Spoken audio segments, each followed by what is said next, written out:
कामगार पक्षाचा, लाल बावट्याचा, महाविकास आघाडीचा, स्वर्गीय आबासाहेबांचा. मला माहिती आहे बराच वेळ झालेला आहे, 1 तासाच्या वर सभा झालेली आहे. मुलं पण 45 तासाच्या वर गेलं तर वर्गातले क्लास ऐकत नाहीत. तुम्ही शांततेने ऐकताय, याचं अभिनंदन आहे तुमचं. पण अजून थोडंसं ऐकावं लागणार आहे. माझं भाषण आहे, उमेदवारांचं भाषण आहे, अध्यक्षांचं भाषण आहे. त्यामुळे थोडी शांतता बाळगा. संयम आहे तुमच्यात हे मला माहिती आहे.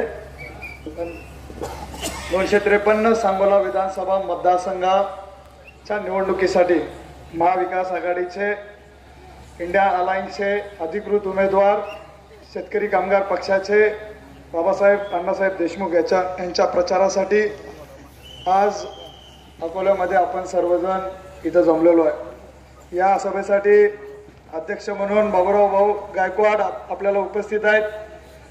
सर्वच पक्षातील, सर्वच संघटनातील सर्वच मान्यवर मंचावर उपस्थित आहेत.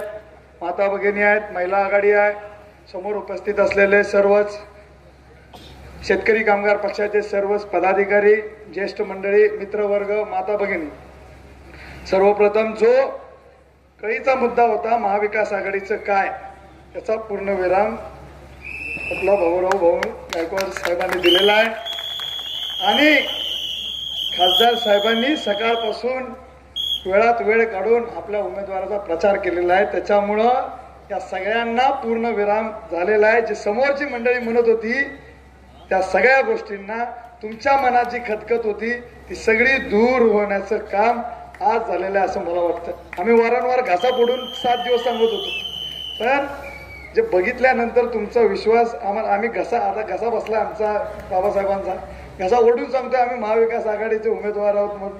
पण तुमचा विश्वास नाही. पण आज मी सगळ्यांचाच आभार मानतो. गायकवाड साहेब आजारी होते त्याच्यामुळे ते येऊ शकले नाहीत. मग खासदार साहेब नुसते झाले असते तर मग यांचं काय म्हणून लोक गोंधळात पडले असते, म्हणून एकत्र झाले. तर याची कोणतीही शंका बाळगू नका. महाविकास आघाडीचा एक पक्ष वगळता सर्वच पक्ष आपल्या पाठीमागं ताकदीने आहेत. त्याचबरोबर या तालुक्यामध्ये राजकारण आणि समाजकारण करणाऱ्या इतर पक्षही आपल्या ताकदीनं पाठीशी आहेत. रासप, वंचित आघाडी, एमआयएम, मनसे याचे मंडळी आपल्या मंचावर उपस्थित आहेत. या सर्वांनी आपल्या पाठीमागे राहण्याची भूमिका घेतलेली आहे. त्याचबरोबर राजू शेट्टींनी परिवर्तन आघाडीची पाठिंबा आपल्याला दिलेला आहे. त्याच्यातल्या सर्वच घटक पक्षांनी आपल्याला पाठिंबा दिलेला आहे. तसंच अपक्ष उमेदवारांपैकी जवळपास 11-12 अपक्ष उमेदवारांनी आपल्याला पाठिंबा दिलेला आहे. तसेच सर्वच भीमशक्ती असेल अशा बऱ्याच संघटनांनी जे सामाजिक कार्य करत आहेत त्या सर्व संघटनांनी आपल्याला ताकदीनं पाठिंबा दिलेला आहे. सगळ्यांचीच नावं घेतो मी. सगळेच मान्यवर मंडळी आहेत. पुन्हा अनावधानानं नाव राहील म्हणून सगळ्यांनाच एकदम म्हणतो मान्यवर मंडळी. सगळ्या संघटना ही एकीकडे सगळी झालेली जनशक्ती एकवटलेली आहे आणि समोर आहे ती धनशक्ती. त्यामुळे 2024ची ही निवडणूक आपल्याला नुसती निवडणूक न बघता धनशक्ती विरुद्ध जनशक्ती अशी लढाई म्हणून आपण पाहिली गेलेली पाहिजे आणि निष्ठेची आणि स्वाभिमानाची लढाई म्हणून पाहिली पाहिजे. ही 60 वर्षापासून शेतकरी कामगार पक्ष इथं लढतोय. आबासाहेबांच्या नेतृत्वामध्ये आपण ही निष्ठेची लढाई लढतोय. आज आबासाहेब आपल्यात नाही आहेत, पण त्यांच्यानंतर आपण हे संघटित होऊन एक ताकदीने या निवडणुकीला सामोरं जातोय. 60 वर्षाच्या राजकारणामध्ये आणि समाजकारणामध्ये आबासाहेबांनी नेहमी पुरोगामी विचार समोर ठेवून काम केलं. जो पुरोगामी विचार छत्रपती शिवाजी महाराजांनी स्वराज्याच्या स्थापनेमध्ये घेतला. सर्व जाती धर्मातील लोक एकत्र घेऊन जातीमध्ये वाद न करता, जाती धर्मातील वाद न करता सगळ्यांनाच एकत्र घेऊन स्वराज्याची स्थापना केली. त्याच पुरोगामी विचारसरणीचा धागा पुढे नेत छत्रपती शाहू महाराज, पुण्यश्लोक अहिल्याबाई होळकर, भारतरत्न बाबासाहेब आंबेडकर आणि महात्मा ज्योतिबा फुले यांनी याच पुरोगामी विचारसरणीच्या धर्तीवर राष्ट्र घडवण्यासाठी काम केलं. हाच पुरोगामी विचारसरणीचा पगडा आबासाहेबांच्याही जीवनामध्ये होता. या सर्व लोकांच्या जीवन चरित्राचा पगडा आबासाहेबांच्या जीवनामध्ये असल्याने याच पुरोगामी विचारसरणीच्या धर्तीवर सर्व जाती धर्मातील लोकांना एकत्र घेऊन सांगोल्यामध्ये एक सुसंस्कृत राजकारणाची दिशा देण्याचं आबासाहेबांनी काम केलं आणि सांगोला घडवण्यासाठी काम केलं. हे करत असताना आबासाहेबांनी शेतकरी कामगार पक्षाचा लाल बावटा आपल्या खांद्यावर घेतला. 1962 मध्ये दुसऱ्या फळीचे नेते म्हणून काम केलं. शेतकरी कामगार पक्षाच्या स्थापनेपासून शेतकरी कामगार पक्षाचं मुख्य धोरण एकच होतं की स्वतंत्र भारताच्या ज्या काही सुखसुविधा आहेत त्या ठराविक भांडवलदारांना आणि कारखानदारांना न होता गोरगरीब दीनदलित जनतेचं व्हावं, बळीराजाचं व्हावं, कष्टकरी कामगारांचं व्हावं, यासाठी शेतकरी कामगार पक्षाची स्थापना झाली. तेव्हापासून शेतकरी कामगार पक्षाने नेहमी कामगार आणि शेतकरी हा केंद्रबिंदू मानला. आबासाहेबांनी त्याच धर्तीवर हा शेतकरी हा केंद्रबिंदू मानून जर 80% हा व्यवसाय जर शेती उद्योगावर अवलंबून आपला पूर्ण भारत राष्ट्राचा असेल तर आपल्याला शेतकऱ्यांचं पहिलं काम करावं लागेल. आबासाहेबांनी प्रत्येक टप्प्यावर शेतकऱ्यांसाठी काम केलं. मग फळबागा लागवडीसाठी असेल, पिकाच्या बी बियाणांचं अनुदान असेल, यासाठी काम केलं. प्रशासनावर अंकुश ठेवून ते अनुदान कसं या शेतकऱ्यांना मिळेल यासाठी काम केलं. बरं, हे पीक लावलेलं जगलं पाहिजे. जगलेल्या पिकासाठी शेतीच्या पाण्याची गरज आहे, कारण का हा परंपरागत दुष्काळी तालुका पर्जन्यछायेचा प्रदेश आहे. तर कायम ही दुष्काळी परिस्थिती असल्यामुळं याच्यावर उपाय म्हणून आबासाहेबांनी नेहमी शेती पाण्यासंदर्भात कायम काम केलेलं. येणारे उमेदवार म्हणणार आहे आम्ही 72ला पाणी आणलं, आम्ही 95ला 96ला पाणी आणलं, तुम्हाला बुरळ घालण्यासाठी प्रयत्न करतात. दर निवडणुकीला या नदीकाठच्या करणं तर बुरळ घालतात, ते आम्हाला मान्य आहे, त्याचा फटका आम्हाला दरवेळेस बसतो. पण आपण सर्वजण याची साक्षीदार आहात. आटपाडीमध्ये पाणी परिषदा भरायचा, नागनाथ अण्णा नायकोडे यांच्या अध्यक्षतेखाली आबासाहेब खांद्याला खांदा लावून काम केलेलं तुम्ही आम्ही पाहिलेलं आहे. कुणी सांगायची गरज नाही, स्वतः तुम्ही लोक साक्षीदार आहात या सगळ्या गोष्टींचं. त्यांच्या निधनानंतर आबासाहेब पाणी परिषदेचे अध्यक्ष होते. या चळवळीतून 30 वर्षाच्या संघर्षातून विधिमंडळात असो किंवा रस्त्यावर उतरून धरणे आंदोलने मोर्चे याच्या माध्यमातून असो, या शेती पाण्यासाठी आबासाहेबांनी चळवळ उभी केली. आणि चळवळीचं आपत्य जे जन्माला आलं ते कृष्णा खोऱ्याचं पाणी, जे टेंबू आणि म्हैसाळ सारखी योजना, सांगोला शाखा क्रमांक 4-5 चा प्रकल्प असेल, तिकडच्या भागामध्ये निराच्या उजव्या कालव्याचं पाणी येतंय. या पद्धतीने या सांगोला तालुका भिजवण्यासाठी शेत जमीन भिजवण्यासाठी आबासाहेबांनी सातत्याने काम केलेलं तुम्ही आम्ही पाहिलेलं आहे. बरं, एवढंच नाही तर आलेल्या पाण्याचं नियोजन करण्याची जबाबदारी ही लोकप्रतिनिधीची असते. ते मागच्या 5 वर्षाच्या कालखंडामध्ये कुठंही दिसलेली नाही. प्रशासनावर अंकुश ठेवून आपल्या शेतामध्ये, आपल्या परिसरामध्ये यावेळीस पाऊस किती पडलाय, मग पुढच्या उन्हाळ्यामध्ये पाण्याची टंचाई किती होणार आहे, हे लोकप्रतिनिधींना अभ्यास करण्याची गरज आहे. पण ते मागच्या वेळेस 5 वर्षात कधीही केलं नाही. आता पाऊस जरा बरा पडलाय. ही लोक पावसाचं पाणी जरी डबक्यात साचलं तरी हार तुरे घेऊन ते पाणी आणलं म्हणणारी ही लोक आहे, तुम्ही आम्ही पाहिलेलं आहे. हे आमचं सांगत नाही, तुम्हीच म्हणता हे सगळं. पण आबासाहेबांनी नेहमी मागच्या 2 वर्षाचा कालखंड खराब होता. 2 वर्ष पाऊस कमी होता, पाण्याची टंचाई होती. काय ठिकाणी तर लोकप्रतिनिधींनी उभ्या डोळ्याने शेतकऱ्यांचं अशा ठिकाणी ज्या ठिकाणी त्यांना मतदान नाही तिथं कॅनलचा फाटा पण उघडला नाही. समोर शेतकऱ्यांच्या डोळ्यासमोर शेत पीक जळताना शेतकऱ्यांनी पाहिलं. पण या लोकप्रतिनिधींच्या हृदयाचं पाजर सुद्धा फुटलं नाही. पण या सगळ्याचा हिशोब येणाऱ्या 20 तारखेला आमचा शेतकरी वर्ग केल्याशिवाय राहणार नाही. एवढंच नाही, आबासाहेबांनी शेतीच्या पाण्यासाठी काम केलेलं तुम्ही आम्ही पाहिलेलं आहे. पण त्याचबरोबर कधी शेत पीक जळलं कमी पावसामुळं, अतिवृष्टीमुळं किंवा फळबागा जळल्या रोगराईमुळं, तरी पण त्याच्यासाठी अनुदान कसं आमच्या शेतकऱ्यांना मिळेल आणि शासनाकडून पंचनामे कसे होतील या संदर्भाचं काम या आबासाहेबांनी केलेलं पाहिलेलं. डाळिंबाचं क्षेत्र आपल्या इकडे मोठं होतं, आता तर फळबागात बऱ्याच चढल्या. पण एकेकाळी एक्सपोर्ट करण्या एवढं डाळिंब अजून सुद्धा करतात काही ठिकाणी. पण एकंदर तालुक्यामध्ये उभारी आली होती डाळिंबाला. त्यावेळेस अचानक एक वेळी पीक जळलं, त्यावेळेस आबासाहेबांनी अनुदान आणलं. त्याच्यानंतर पीक लागवडीसाठी पण अनुदान आणलं. अशा पद्धतीने शेतकरी आपल्या दारात यायच्या आधीच शेतकऱ्यांच्या प्रश्नाची जाण ठेवून एवढ्या वेळा अनुदान आणलं की शेतकऱ्यांना कळत पण नव्हतं की बँकात पैसे कशासाठी येतात. अशा पद्धतीनं आपल्या जनतेची शेती करायची जाण असणारे नेतृत्व आपण पाहिलेलं आहे. पण मागच्या 5 वर्षामध्ये डाळिंब अख्खं जळून गेलं तर अनुदानाचा एक ब्रही या लोकप्रतिनिधींनी विधिमंडळात मांडण्याचं काम नाही केलं. ज्याच्यासाठी तुम्हाला निवडून दिलं जातं, तुम्ही एकदा निवडून आल्यानंतर संपूर्ण तालुक्याचं पालकत्व तुमचं असतंय. मग तो मतदार असो किंवा नसो, प्रत्येकासाठी तुम्हाला झटलं गेलं पाहिजे. पण यामध्ये त्यांनी राजकारण पाहून या कोणत्याही गोष्टी केलेल्या नाहीत. या सगळ्याचा हिशोब इथला शेतकरी वर्ग निश्चित करेल. एवढं सांगतो की आपल्याला हे विचारता कामा नये की आबासाहेब ज्यावेळेस कृषी मंत्री होते उलटच्या सरकारमध्ये, त्यावेळेस शरदचंद्रजी पवार साहेब मुख्यमंत्री होते, त्यावेळेस केलेली शेतकऱ्यांची कर्जमाफी आपल्याला विचारता कामा नये. माढा मतदारसंघ 2009 साली तयार झाला, नवीन झाला. त्यावेळेस खासदारकी म्हणून शरदचंद्र पवार साहेब त्यामध्ये उभारले होते. आपण पाठिंबा दिला होता, ताकदीनं काम केलं होतं. पवारसाहेब केंद्रात गेले, केंद्रातले कृषी मंत्री झाले आणि त्यांनी सुद्धा 72,000 कोटीची सरसकट केलेली कर्जमाफी आपल्याला विसरता कामा नये. या पद्धतीने शेतकऱ्याचा पाठी राखायची भूमिका या लोकांनी घेतली. पण मागच्या 5 वर्षामध्ये शेतीमालाला तर भाव तुम्ही दिलाच नाही. पण केंद्रात तुमचं सरकार आहे, राज्यात तुमचं सरकार आहे, प्रतिनिधी त्यांना पाठिंबा देतात. त्यावेळेस तुम्ही जाचक जीएसटी नावाचा कर आमच्या शेतकऱ्यांच्या बी बियाणे खते अवजारे यांच्यासारख्या ठिकाणी लावला आणि जाचक कराच्या माध्यमातून तुम्ही पाठ राखायची भूमिका तर घेतलीच नाही. पण या शेतकऱ्यांचं कंबरड मोडण्याचं काम तुम्ही केलेलं आहे. हा शेतकरी वर्ग येणारा 20 तारखेला या सगळ्याचा हिशोब केल्याशिवाय शांत बसणार नाही.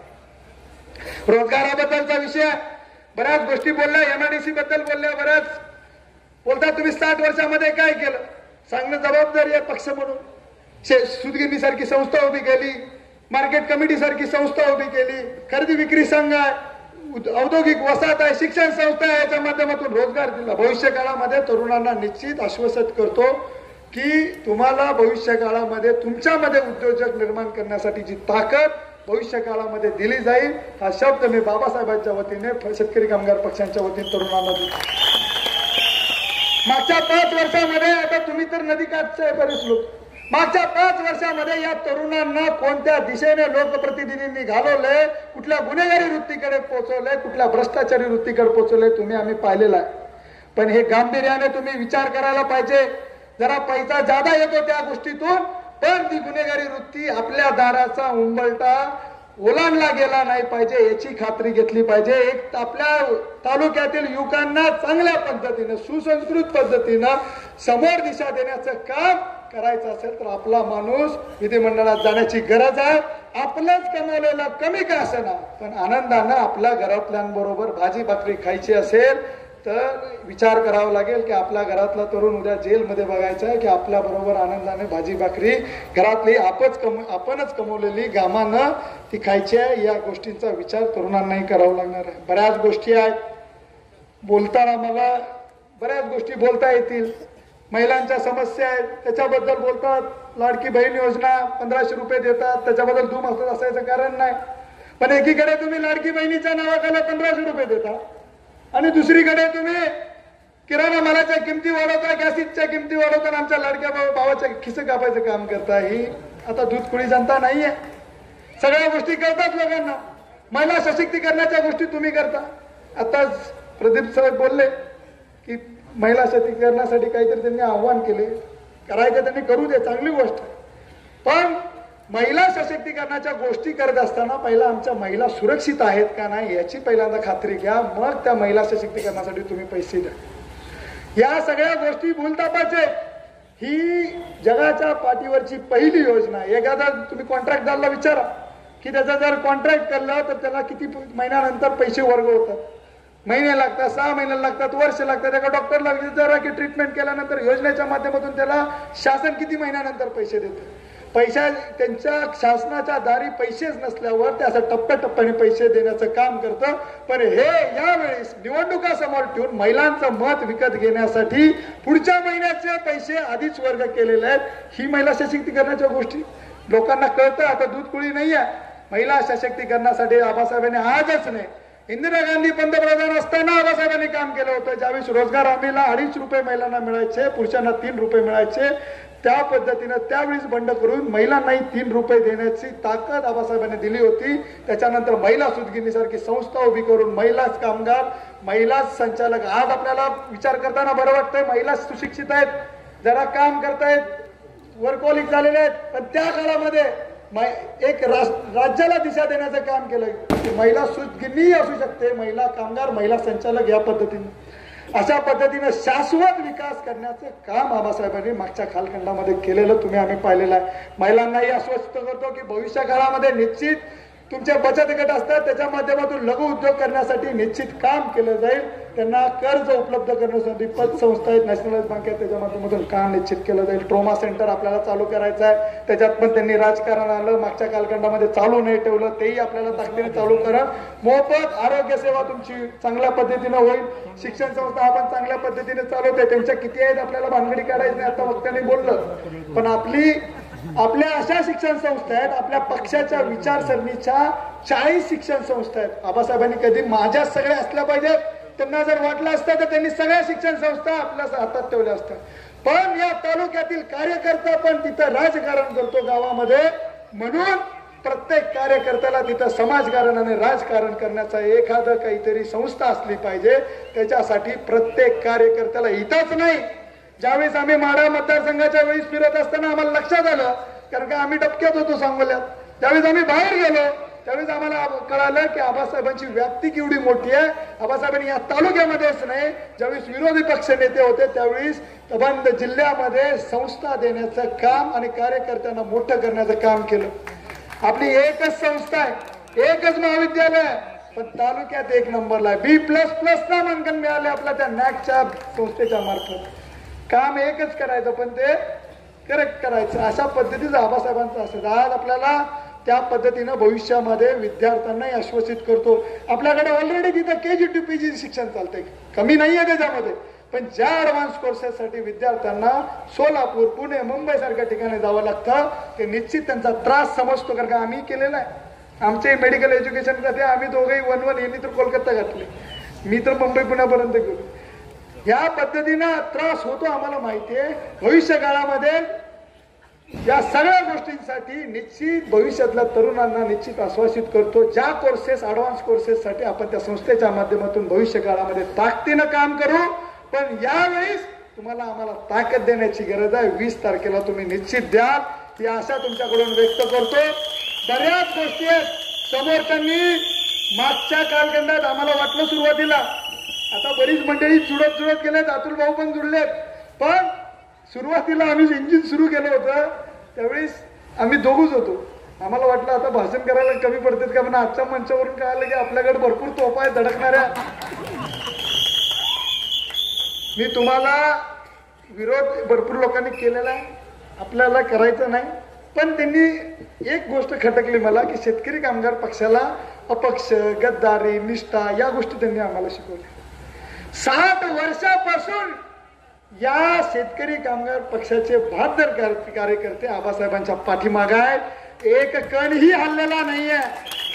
आणि आबासाहेब जर वरून बघत असतील तर आबासाहेबांनाही अभिमान वाटेल की त्यांच्या जाण्यानंतर सुद्धा हा शेतकरी कामगार पक्षातला कार्यकर्ता इंच पण इथून हल्लेला नाहीये. आणि हे लोक आम्हाला शिकवतात, इथला नवीन येणारा जन्माला नवीन मूल सुद्धा कोणी इथं सदस्य नाहीये, पण इथलं तुम्ही अभिमानानं हा लाल बावटा खांद्यावर घेता.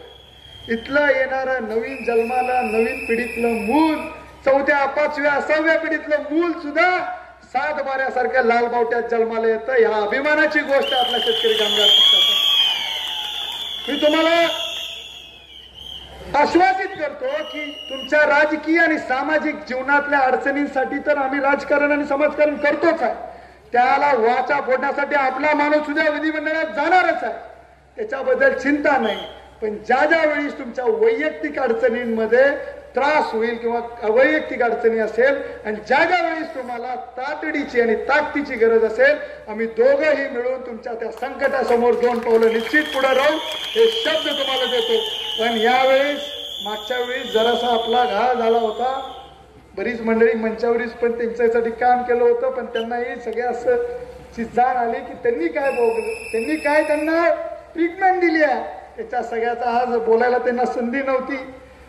पण निश्चितपणे भविष्यात ज्या ज्या वेळी संधी मिळेल ते बोलतील की मागच्या 5 वर्षामध्ये काय त्रास दिला आहे, जळल्याशिवाय कळत नाही, त्या पद्धतीचं समस्या आहे. पण या लोक जर आज असतील तर मागच्या 5 वर्षाचा कालखंडही आमचा वनवासाचा नसता. पण देश सही पण दुरुस्त हो गया, अशा पद्धतीचं हे आहे. येणाऱ्या 5 तारखेला मागच्या वेळेचा जिवारीस लागलाय आपल्या सगळ्यांना पराभव, आणि त्या सगळ्याची जी सल आहे 5 वर्ष तुमच्या डोळ्यांमध्ये आम्ही पाहत होतो. सांगोला शहरामध्ये येताना ज्या हृदयावर मनावर दगड ठेवून तुम्ही येत होता, तुमच्या डोळ्यात आम्हाला कळत होतं काय पद्धतीचा त्रास तुम्हाला होता. या सगळ्याची सल काढायचा दिवस आलेला आहे. येणाऱ्या 20 तारखेला तुम्ही ताकदीनं आपल्या उमेदवाराच्या पाठीशी राहणं गरजेचं आहे. 4 क्रमांकाचं बॅलेट मशीनवरचं नाव बाबासाहेब अण्णासाहेब देशमुख, या समोरचं चिन्ह काय शिट्टी, या चिन्ह समोरचं बटन दाबून तुम्ही मतरूप आशीर्वाद द्याल हा विश्वास आहे. पण हे चिन्ह घरोघरी पोहोचवण्याची जबाबदारी आहे. कारण का ज्या वेळेस चिन्ह बदलतं थोडासा त्रास पक्षाला होतो, तो होऊ न देता ताकदीनं तुम्ही पसरव, ते सगळ्यांना दाखवा. ज्येष्ठ मंडळींना दिसत नसतंय त्यांना ते चिन्ह कसं जायचंय, मतदानाची पूर्ण डेमो देण्याची गरज काम तरुण मंडळीने करायचं आहे. आणि या शिट्टीचं बटन एवढ्या जोरात दाबा की जवळ तर जवळच आहे, पण मौजाच्या पण उमेदवाराला कंटाळा बसला पाहिजे. या पद्धतीनं बटन तुम्ही दाबाल आणि या शिट्टीचा आवाज आपल्याला मुंबईपर्यंत आबासाहेबांच्या विचारसरणीचा, आबासाहेबांचा सांगोला तालुका, पुरोगामी विचारांचा सांगोला तालुका, लाल बावट्याचा सांगोला तालुका, तरुणांना आशा देणारा, स्त्रियांना सुरक्षा देणारा, ज्येष्ठांना मान सन्मान देणारा सांगोला तालुका, सुसंस्कृत राजकारणाची दिशा देणारा सांगोला तालुका पुन्हा आणायचा आहे. ही शपथ घेऊन मी माझं मनोगत संपवतो. जय हिंद, जय महाराष्ट्र. धन्यवाद. सर्वप्रथम मी अध्यक्षांची आभारी आहे की त्यांनी मला बोलण्याची या ठिकाणी संधी दिली. पण मी तुम्हा सर्वांना, अनिकेत भैयांनी सर्वच माझे मुद्दे जे बोलायचे होते ते बोललेले आहेत, पण एक आवर्जून या मंचाच्या वतीने मी तुम्हाला सर्वांना आव्हान करणार आहे. खरं तर हे माझं कर्मभूमी आहे, या तालुक्यातली माझी कर्मभूमी आहे. आपण सर्वजण माझ्या कुटुंबातील सदस्यप्रमाणे आहात आणि म्हणून तुम्हा सर्वांना मी सांगते की आज 1 महिना झाला आम्ही दोघं म्हणजे माझे मिस्टर आहे डॉक्टर बाबासाहेब देशमुख आणि मी, आमची 1 वर्षाची मुलगी आहे.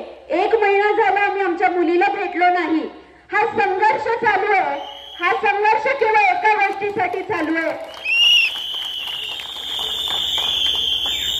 की मागच्या पंचवार्षिकला थोडक्या मतात आपला पराभव झाला आणि त्या दुःखातच आपल्या सर्वांचे लाडके आबासाहेबांनी देहत्याग केलेला आहे. आणि या आबासाहेबांना जर आपल्याला खऱ्या रूपाने श्रद्धांजली व्हायची असेल तर या संघर्षात आमची 1 वर्षाची लेक सुद्धा सहभागी होते. तुम्ही आम्ही सारख्या लोकांनी का सहभाग घेऊ नये. मी एकच मुद्दा या ठिकाणी आजची जी घटना आहे तुम्हाला सर्वांना सांगू इच्छिते. साहेब तुम्हालाही मी सांगू इच्छिते की या माझ्यासोबत आलेल्या सर्व महिला आघाडी ज्या आहेत हे सकाळी 8 वाजल्यापासून आपल्या घरातल्या कौटुंबिक जबाबदारी पार पाडून गावोगावी जाऊन आपले शेतकरी कामगार पक्षाचे उमेदवार डॉक्टर बाबासाहेब देशमुख यांचा या ठिकाणी प्रचार करत आहेत.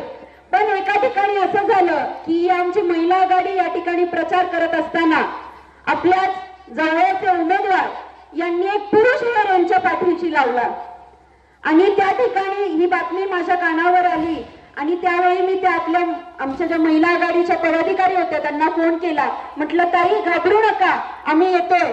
तेव्हा ते जे उत्तर आलं ते तुम्हा सर्वांना मी सांगू इच्छिते. साहेब तुम्ही ऐका. त्यांनी सांगितलं ताई या ठिकाणी आम्ही प्रचार करताना तुम्ही आमच्या हातात एक कागद दिलेला आहे. या कागदावरती एका बाजूला ज्यांनी 55 वर्ष आमचं रक्षण केलं, आमच्या पाठीराखा आमचे भाग्यविधाते स्वर्गीय आबासाहेब आहेत आणि त्यांच्याच दुसऱ्या बाजूला त्यांच्याच तालमीत वाढलेले आणि आम्हाला खात्री आहे की आता आमचं संरक्षण करणारे डॉक्टर बाबासाहेब देशमुख आमच्या सोबत आहेत. आणि या ठिकाणी कोणी येऊ द्या, हा प्रचार आमचा थांबणार नाही. मी त्यांना सांगितलं मी येते, तेव्हा त्यांनी सांगितलं नको ताई तुम्ही येऊ नका. आमच्या एका हातात आम्ही जरी बांगड्या भरल्या असतील तरी आमच्या एका हातात शिवबाईंची तलवार आहे आणि दुसऱ्या हातात डॉक्टर बाबासाहेब आंबेडकरांनी दिलेलं संविधान आहे. आणि म्हणून आम्ही सर्वजणी काही बोलू दे, गुन्हेगारीचं राजकारण कसंही असू दे, टक्केवारीचं राजकारण असू दे, हुकुमशाही किती असू दे, आम्ही या ठिकाणी घाबरणार नाही. आणि येत्या 20 नोव्हेंबरला आम्ही सर्वजण एकत्र येऊन शिट्टीला मतदान करणार हे आश्वासन तुम्हाला देते आणि या मंचाच्या माध्यमातून त्या भावना मी साहेबांपर्यंत पोहोचवते. मग जर महिलांमध्ये एवढी ताकद असेल तर आपण का कमी पडायचं. आणि म्हणून तुला सर्व पुरुष कार्यकर्त्यांनी आवाहन करते, जर या महिला आमच्या सर्व या एवढ्या सक्षमपणे जर कार्यरत असू शकतील तर आपण या गुंडगारीला आणि या हुकुमशाहीला बळी न पडता येत्या 20 नोव्हेंबरला सर्वांनी एकत्र येऊन आपल्या विकासासाठी, या गावाच्या तालुक्याच्या विकासासाठी आपल्या मुलांना चांगलं शिक्षण मिळावं, आपल्या कुटुंबाला चांगलं आरोग्य मिळावं, आपल्या तरुणांना रोजगाराची संधी या ठिकाणी उपलब्ध व्हावी आणि ज्या माता भगिनी या ठिकाणी आपल्या असुरक्षित आहेत त्यांना सुरक्षिततेचं वातावरण जर द्यायचं असेल तर येत्या 20 नोव्हेंबरला आपण सर्वांनी मतदानाच्या रूपाने शिट्टीला मतदान करून 23 तारखेला गुलाल आपला घ्यायचा ही विनंती तुम्हा सर्वांना करते. वेळ अत्यंत कमी आहे त्यामुळे मी माझी लांबलेलं भाषण इथेच थांबवते. धन्यवाद. धन्यवाद मॅडम. यानंतर मी विनंती करतो महाराष्ट्र विकास आघाडीचे आणि शेतकरी कामगार पक्षाचे अधिकृत उमेदवार अतिशय संवेदनशील नेतृत्व उच्च विचार विभूषित नम्र साधी राहणी आणि उच्च विचार आपण सर्वजण त्यांना म्हणतो बाबासाहेब प्रति आबासाहेब सन्माननीय बाबासाहेब देशमुख साहेब त्यांना मी विनंती करतो की त्यांनी सविस्तर भाषण आपल्याला मार्गदर्शन करावं.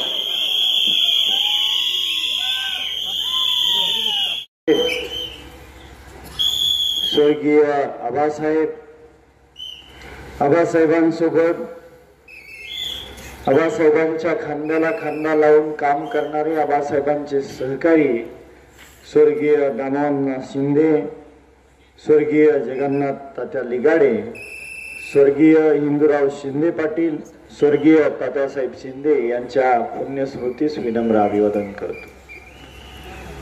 वासू दाखवला हे गाव क्रांतिकारी गाव आहे आणि ज्या ज्या वेळेस या गावातून क्रांती घडते ती क्रांती संपूर्ण तालुक्यामध्ये घुमते.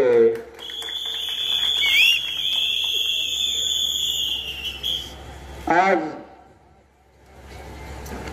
आपल्या या सभेसाठी प्रचंड प्रतिसाद आपण सर्वांनी उपस्थित राहून दिलेला आहे आणि हाच प्रचंड प्रतिसाद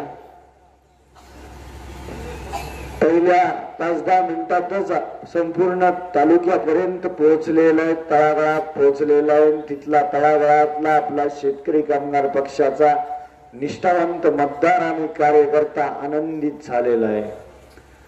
ज्या भूमीतून या तालुक्यामध्ये शेतकरी कामगार पक्षाची स्थापना झाली, सत्यशोधक चळवळ आणि त्याच्यानंतर शेतकरी कामगार पक्ष आणि त्याच भूमीमध्ये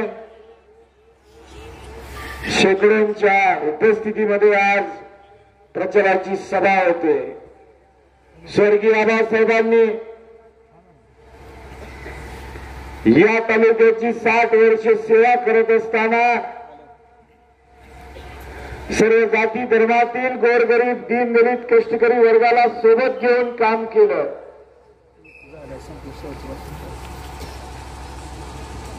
स्वर्गीय आबासाहेबांनी पवार साहेबांच्या मार्गदर्शनाखाली 90च्या दशकामध्ये रोजगार हमीच्या माध्यमातून फळबागा लागवडीचा समावेश केला आणि तुमच्यासारख्या कष्टकरी बळीराजाने या खडकाळ जमिनीवरती डाळिंबाच्या बागा पिकवून एक नंदनवन फुलवलं आणि या डाळिंबाने युरोपची बाजारपेठ ताब्यात घेतली.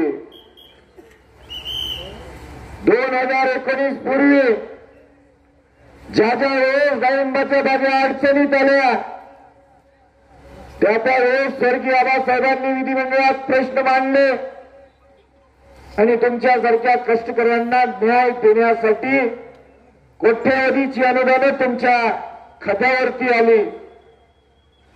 मला तुम्हाला एकच प्रश्न विचारायचा, मागच्या 3 वर्षामध्ये या तालुक्यातल्या 90% बागा उद्ध्वस्त झाल्या. एका गावावरील शेतकरी दाखवून द्या ज्याच्या खात्यावरती अनुदानाच्या रूपाने 1 रुपयाचं अनुदान मिळालेलं आहे का कोणी? नाहीये. कारण प्रतिनिधी विधिमंडळात फक्त हजेरी लावतात, उठून उभारून प्रश्न विचारायचे कष्ट घेत नाहीत. स्वर्गीय आबासाहेब दर 6 महिन्याला आपल्या गावामध्ये येऊन गाव भेट दौऱ्याच्या निमित्ताने तुमच्यासारख्या गोरगरीब दीनदलित कष्टकरी बळीराजाचे अडीअडचणी प्रश्न समजून घ्यायचे, कागदावर टिपून घ्यायचे, विधिमंडळात मांडायचे आणि ते सोडवून आणायचे. आपल्या गावामध्ये मागच्या 5 वर्षात ज्या लोकांनी दोघांनी मिळून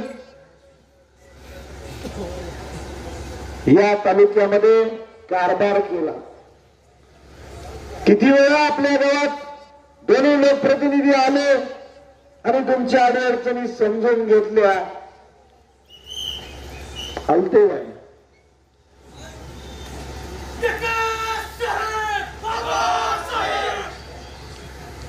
20 तारखेपर्यंत ठेवायचं जरा हळू. जे पुढारी गोरगरीब जनतेच्या अडीअडचणी समजून घेऊ शकत नाहीत, गोरगरीब जनतेच्या प्रश्नांची जाण नाही आणि आज मतमागत फिरायला लागलेत. यांनी एक पुस्तिका काढलेली आहे, 5,000 कोटीचा विकास केलाय.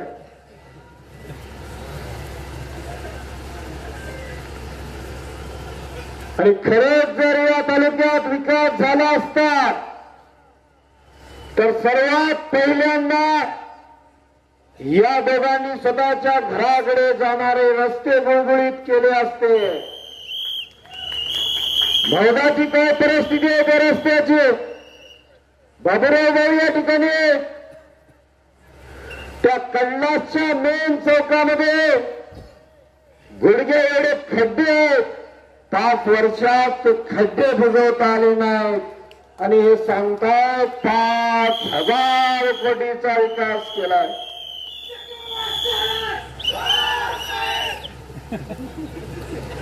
आवाज कमी झाला, अशी बॅटरी हळूहळू कमी होईल. 20 तारखेपर्यंत जपून ठेवायचे. या गावाला 5 नंबर फाट्याचं पाणी मिळतं.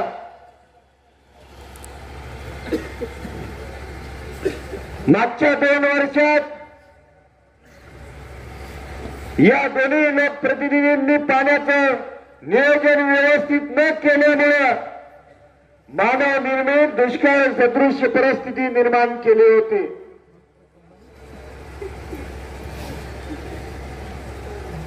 आणि हे सांगते पाणी आणलं.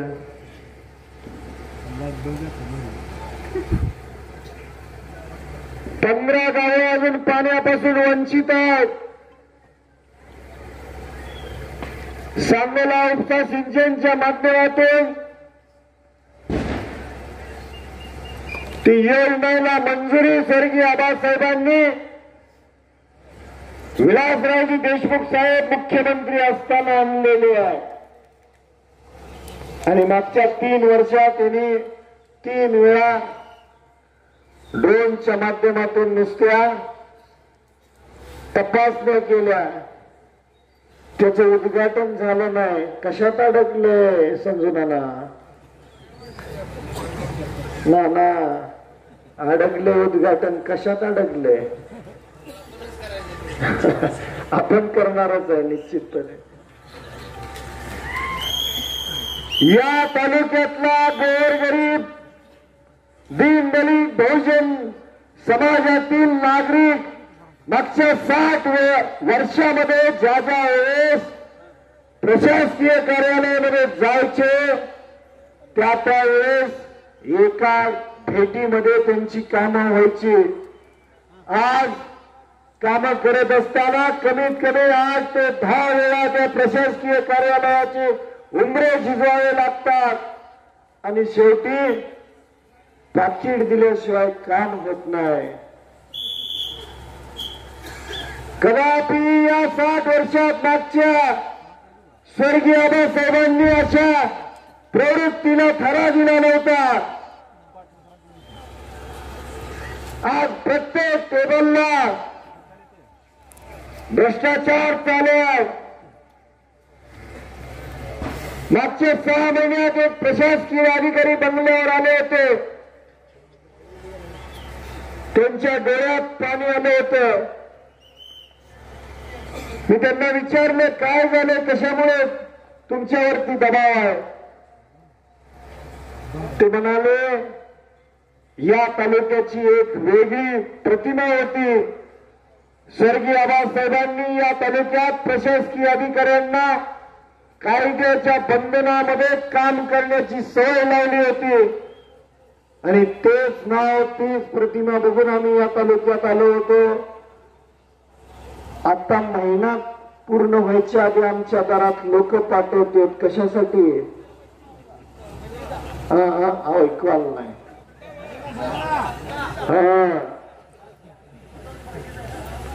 कायदा तोडून प्रशासकीय अधिकाऱ्यांना काम करायला लावलेलं आहे मागच्या 5 वर्षामध्ये. आपण ही निवडणूक शिवशाहू फुले आंबेडकरांचा स्वाभिमानी विचार टिकला पाहिजे याच्यासाठी लढतोय. तुमच्यासारख्या कार्यकर्त्यांनी हा निष्ठावंतांचा तालुका म्हणून या महाराष्ट्राला ओळख दिलेली आहे आणि तीच ओळख जपण्यासाठी आपण ही निवडणूक लढतोय. या तालुक्यातल्या बऱ्याचशा जिल्हा परिषदच्या खोल्या शाळेच्या पडलेल्या आहेत. मागच्या 3-4 दिवसात शिरबावीला सभा झाली. मी माहिती घेतली. चौकातच शाळा आहे. शाळेच्या खोल्या पडल्या त्याच्यावर प्लास्टिक टाकले भाऊ आणि तशा पडक्या शाळांमध्ये आपल्या गोरगरीब दीनदलित बहुजन समाजातील मुला मुलींना शिक्षण घ्यावं लागतंय. अन्न, वस्त्र आणि निवारानंतरच्या 3 मूलभूत गरजा आहेत: शिक्षण, आरोग्य आणि हाताला काम. निश्चितपणे भविष्यकाळात या तालुक्यातल्या गोरगरीब मुला मुलींना चांगलं शिक्षण मिळालं पाहिजे याच्यासाठी आपण काम करणार आहोत. MIDCच्या माध्यमातून फूड प्रोसेसिंगचे युनिट उभा करून इथल्या शेतकऱ्यांना जे शेतात पिकवतात त्याचा चांगला भाव मिळाला पाहिजे आणि तरुण तरुणींना हाताला काम मिळालं पाहिजे याच्यासाठी आपण काम करणार आहोत.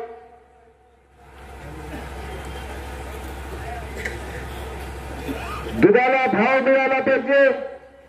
मागच्या वर्षापूर्वी दुधाला भाव जवळजवळ 36-38 रुपये होता. आज ते 26 ते 28 रुपये आहे.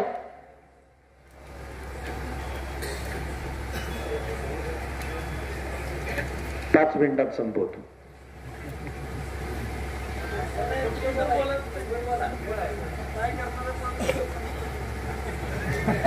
आता तुम्ही सगळं सांगितलं, मी काय सांगायचं? ठेवलंच नाही तुम्ही.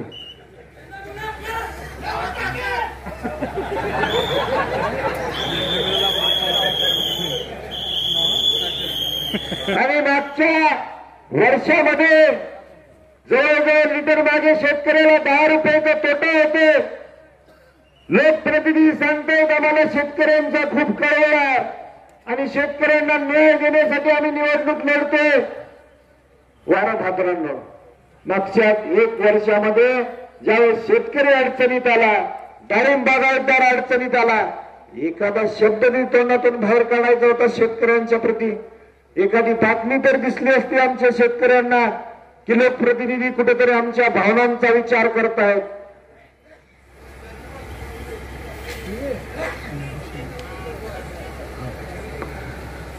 या तालुक्यातल्या शेतकऱ्यांना वेळेवरती पाणी मिळालं पाहिजे याच्यासाठी आपण ही निवडणूक लढतोय. आणि स्वर्गीय आबासाहेबांच्या निधनानंतरची ही पहिली निवडणूक आहे.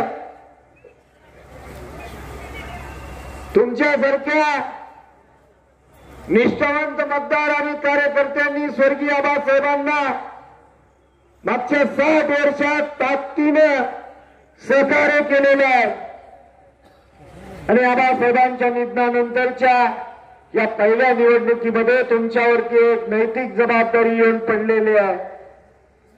ही नैतिक जबाबदारी पार पडत असताना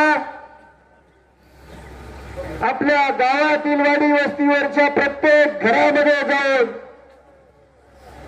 4 नंबरचं बॅलेट मशीनवरचं नाव आहे डॉक्टर बाबासाहेब अण्णासाहेब देशमुख, त्याच्या समोरचं चिन्ह शिट्टी, हे नाव आणि चिन्ह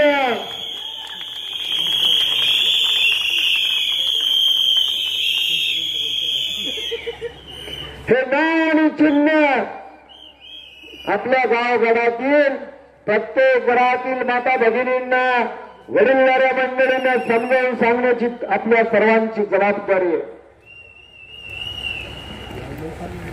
भाऊ वाईट वाटते, 2 दिवसापूर्वी एका ज्येष्ठ नेत्यांनी काय म्हणलं माहित आहे का? शेतकऱ्यांना 35 वर्ष भिकाऱ्यासारखं पाणी मागितलं.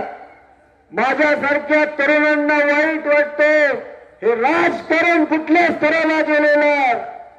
माझ्या कष्टकरी बळीराजाला भिकाऱ्याची उपमा देण्याची यांची धाडस कसं होतं? निश्चितपणे कष्टकरी बळीराजा हा लाखोंचा पोशिंदा, प्रत्येकाच्या ताटात अन्न हा शेतकरीच देतो आणि अशा शेतकऱ्याचा अवमान कदापि महाविकास आघाडीतील घटक पक्ष सहन करून घेणार नाही.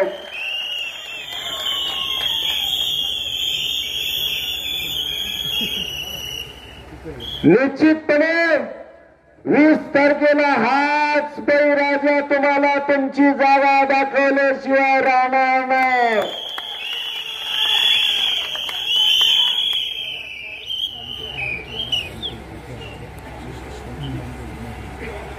भीतीचं वातावरण आहे, धमक्या दिल्या जात आहेत. आज महिला आघाडीला त्रास दिला गेला. शहराच्या ठिकाणी जे बाजारपेठ आहे तिथल्या व्यापाऱ्यांना त्रास दिला जातोय. त्यांच्या दुकानात जाऊन धमक्या दिल्या जात आहेत. विशिष्ट उमेदवारालाच मतदान करा, नाहीतर तुमचा व्यवसाय चालू देणार नाही. हा विचार कदापि मागच्या 60 वर्षात ही प्रवृत्ती जन्माला आली नव्हती. अजून मतदान व्हायचं आहे तोपर्यंत यांचं एवढं धाडस आहे. पण तुम्हा सर्वांना विनंती करणार आहे, 20 तारखेला मतदान होईपर्यंत आपण शांततेत मतदान करून घ्यायचं आहे. हे मतदान करून घेत असताना, प्रचार करत असताना तुमच्या केसाला सुद्धा कोण धक्का लावणार नाही याची जबाबदारी इथली सर्व नेते मंडळी घेणार आहेत.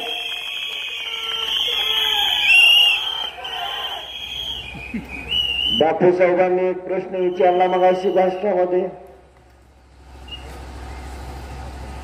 की वंचित बहुजन आघाडीचे नेते माननीय बाळासाहेब आंबेडकरांनी आपल्याला कसं काय पाठिंबा दिला.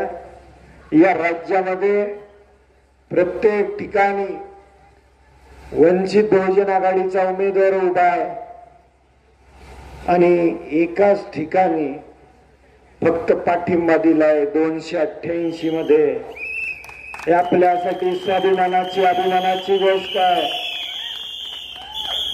पण ज्या आबासाहेबांनी 7 वर्ष इथल्या मतदारसंघातल्या गोरगरीब जनतेला तर हाताच्या फोडासारखं जपून तुमची सेवा केली, जो विचार जपला, त्या चळवळीला सलाम म्हणून वंचित बहुजन आघाडीच्या नेते माननीय बाळासाहेब आंबेडकर साहेबांनी आपल्याला पाठिंबा दिलाय. त्याच्या व्यतिरिक्त दुसरं काही कारण नाही.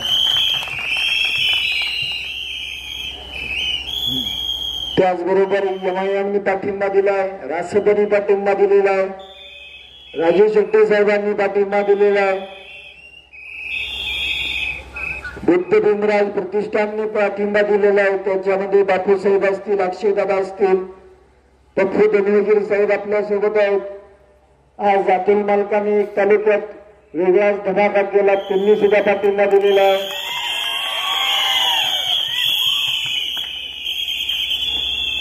नरवी उमाजी नाईक समाज मंडळाने पाठिंबा दिलेला आहे, होलार समाजाने पाठिंबा दिलेला आहे.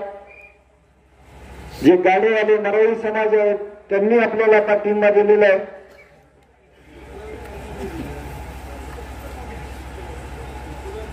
सेक्युलर मुवमेंटने दिलेला आहे.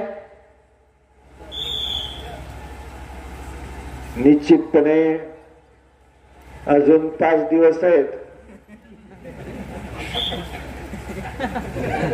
अजून धमाके होणार आहेत.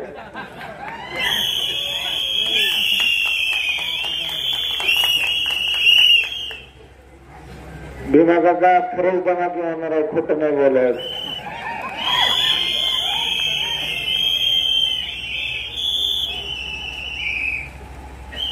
म्हणून येणाऱ्या 20 तारखेला 4 नंबरचं नाव आहे डॉक्टर बाबासाहेब अण्णासाहेब देशमुख. त्याच्या समोरचं चिन्ह आहे शिट्टी आणि त्या शिट्टी समोरच्या बटन दाबून या गावातून या गटातून दररोज असं मतदान रूपी तुम्ही आशीर्वाद द्याल ही विनंती करतो. आणि 20 तारखेला निष्ठावंतांचा तालुका कसा असतो, महाविकास आघाडीतील घटक पक्षांचा विचार कसा असतो आणि लाल बावटा फडकून स्वर्गीय आबासाहेबांना श्रद्धांजली वाहण्याचा निर्धार करूया. मी या ठिकाणी थांबतो. माझ्यानंतर या सभेचे अध्यक्ष शरदचंद्रजी पवार साहेबांचे अत्यंत विश्वासू सहकारी आम्हा सर्वांचे मार्गदर्शक माननीय बाबूरावजी गायकवाड साहेब बोलणार आहेत. धन्यवाद साहेब. यानंतर कार्यक्रमाचे अध्यक्षीय भाषण सन्माननीय बाबूरावजी गायकवाड साहेब, ते राष्ट्रवादी काँग्रेस पार्टी शरदचंद्रजी पवार गट. खरं म्हणजे अध्यक्ष व्हायचं म्हणजे अवघडच आहे. कारण एकतर वक्त्याला थांबवावं लागतंय, मग डॉक्टर सरगरना राग आला. अब्दुल मालकाने पाठिंबा दिला, त्यांना बोलायची चौथी त्यांना थांबवलं. म्हणून मी अब्दुल मालकांना उभा राहून त्यांना बाबासाहेबांना पाठिंबा दिलाय हे आपण जाहीर करावं.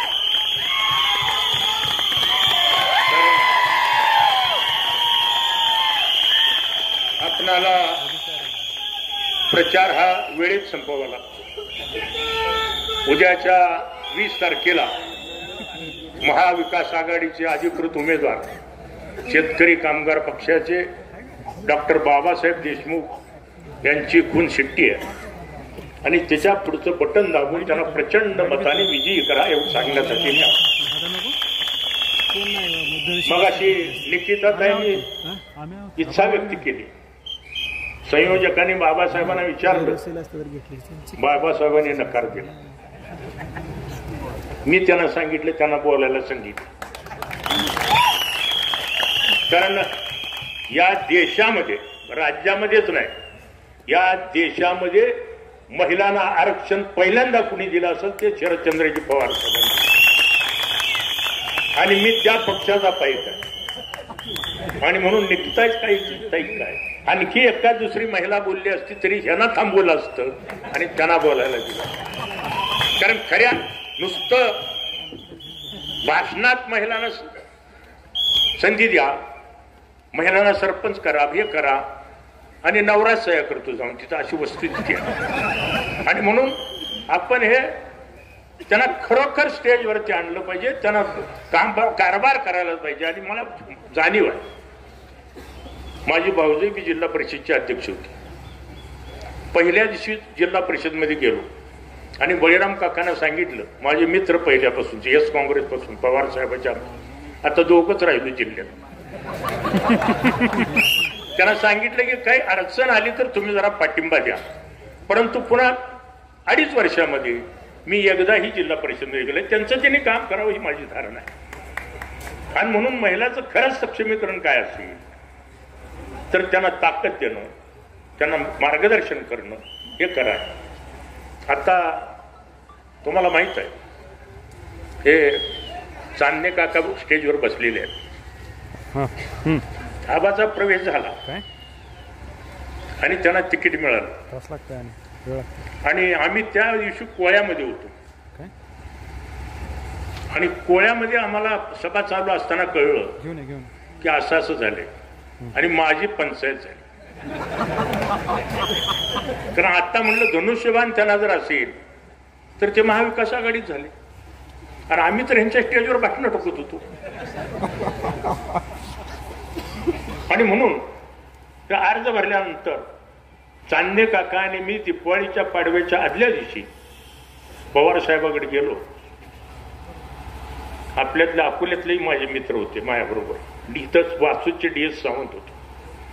आणि आम्ही विचारलं, साहेब म्हणलं मला पंचायत झाली काय? इकडं म्हणलं मेहुणा उभा आहे आणि ती महाविकास आघाडीतनंच आहे आणि आता तर आम्ही काय करायचं नेमकं? ते म्हणले हे दोघं उभा राहिल्यानंतर काय होईल ह्याच्यासाठी ज्योतिषाची गरज आहे का मला? त्यामुळे तुम्ही बाबासाहेबांचा प्रचार करा हे सांगितलं. आणि म्हणून मी बाबासाहेबांना आल्या सांगितलं की 5 तारखेपासून मी तुमच्या बरोबर आहे. पण दुर्दैवाने मी 4 तारखेला संध्याकाळीच ऍडमिट झालो. बाबासाहेबांनी नेहमीप्रमाणे सकाळ सकाळी फोन केला आमच्या डॉक्टरना आणि डॉक्टरने फोन उचलला मी न करता. मी उचलला. त्यांनी म्हणले काय भाऊ कुठं आहे? ते म्हणले ऍडमिट आहे. देऊ का फोन? म्हणते नाही नाही म्हणले मीच येतो. आणि पहिल्यांदा सुरुवातीला मला दवाखान्यात सगळ्यात अगोदर बघायला घ्या. 7 दिवस मी सलाईनवर होतो. 7 दिवस मला सलाईन लावलं होतं. अँटीबायोटिक पहिल्यांदा 5 दिवस म्हणले डॉक्टर. मी म्हटलं 5 दिवसानंतर सोडतील. पुन्हा म्हटलं आता दवाखान्यात जावं पण घरी घ्यायला लागते. घरी मी डॉक्टर असल्यामुळे काय अडचण काय? घरी सुद्धा डॉक्टरने कुठं सोडतील. 7 दिवस सलाईन घेतलं. 1 दिवस विश्रांती घेतली. पण तोपर्यंत तालुक्यामध्ये काही लोकांनी स्टेटस ठेवला. म्हणजे मला कुठेतरी मग मी थोड्या सांगितलं की उद्या दुपारी 5 सभेमध्ये भाऊ आमच्या स्टेजवरती येणार आहे. कसं स्टेज काय? माझी गाठ नाही, भेट नाही. म्हणजे या पद्धतीनं वावड्या उठवायला सुरू केलं. मी पवार साहेबाला विचारूनच उभा राहिलोय.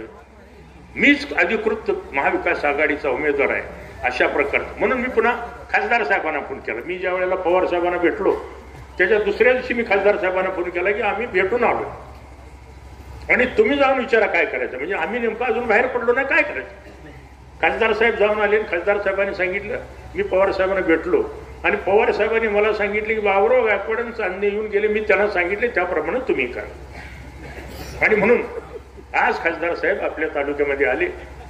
4 ठिकाणी सभा झाल्या आणि त्यांनी सांगितलं मी आणि बाबुराव गायकवाड हे शरद पवारचा निरोप घेऊन तुमचा प्रचार करायला आलेला आहे महाविकास आघाडीचे खरे. आणि तुम्हालाही माहित आहे या तालुक्यामध्ये शरद पवारचा सगळ्यात सच्चा कार्यकर्ता कोण आहे?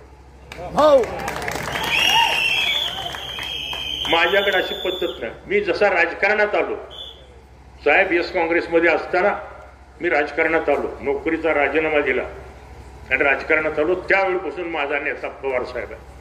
माझ्या ऑफिसमध्ये पवार साहेबाचा फोटो आहे, माझ्या घरामध्ये पवार साहेबाचा फोटो आहे.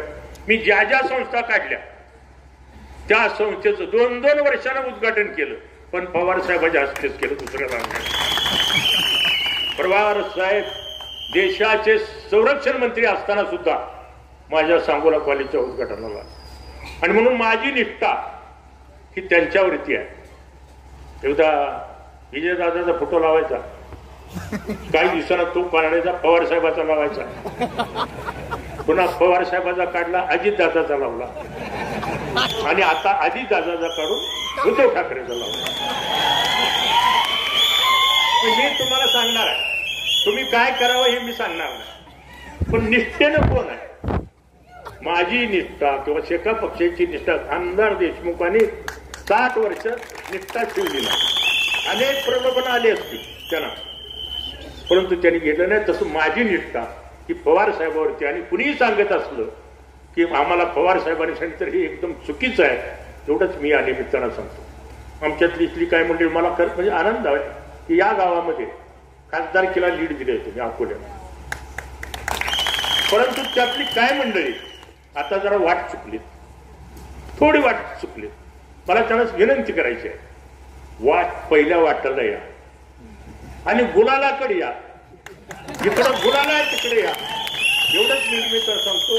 कुणीतरी सांगतंय जातीपातीचं राजकारण, पावड्या रावड्याचं राजकारण, मला ते कधी जमलं नाही. आमच्या गावात सुद्धा गेलो त्याचं लोकांनी सांगितलं की तुम्ही आज येणार आहेत, उद्या येणार. म्हणजे आमच्या गावातली काय नेते मंडळी सांगत होती, भाऊ कोण जर विचारतं ना, अहो भाऊ कशाला नाही, भाऊ आजार आहेत, उद्या येणार आहे, भाऊ परवा येणार आहे, भाऊ चार. मी सांगितलं मला कोणी भेटलंच नाही.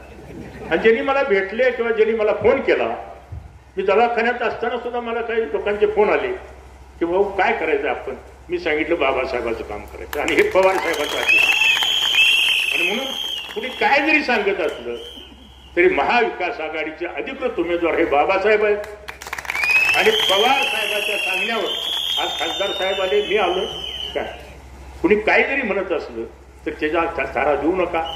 उद्याच्या 20 तारखेला बाबासाहेबांची खून चिठ्ठी आहे, त्याच्या पुढचं बटन दाबून त्यांना प्रचंड मताने विजयी करावं अशी विनंती करतो. कारण जवळजवळ 2.5-3 तास झाले आणि त्याच्यापेक्षा जास्त न बोलता आपण इतक्या मोठ्या संख्येने जमला त्याबद्दल आपला सर्वांचं मी आभार मानतो आणि हा कार्यक्रम संपला असं जाहीर करतो. धन्यवाद.